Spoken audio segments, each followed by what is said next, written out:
Returning কর্মকর্তাদের কর্তৃক চূড়ান্ত প্রার্থী তালিকা প্রকাশ ও প্রতীক বরাদ্দ চলছে ঢাকা আঞ্চলিক নির্বাচন কর্মকর্তার কার্যালয়ে। সেখানে আছেন মাহফুজা মোসলেহি, সরাসরি যুক্ত হচ্ছে তার সঙ্গে। মোসলেহি, যারা প্রতীক পেয়েছেন তারা কতটুকু উৎসাহী এবং কতটুকু সন্তুষ্ট তাদের প্রতীক নিয়ে একটু জানাবেন।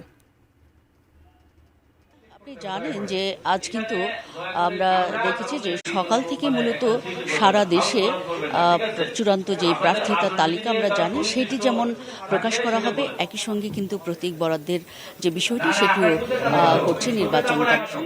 এই মুহূর্তে আমি আছি ঢাকা অঞ্চলের আঞ্চলিক নির্বাচন কর্মকর্তার কার্যালয়ে। সেখানে কিন্তু ঢাকা 13 এবং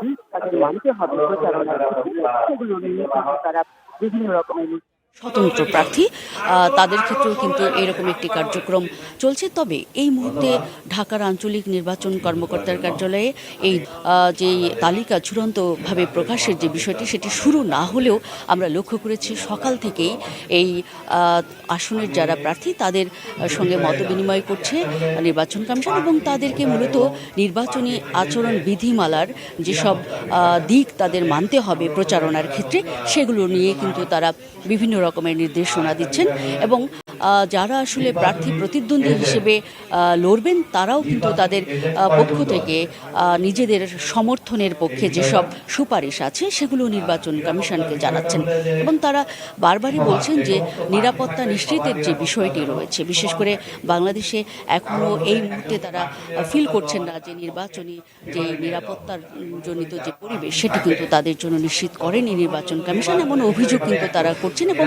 কেউ কেউ ব্যক্তিগত নিরাপত্তার কথাও বলছেন নির্বাচন কমিশনের কাছে।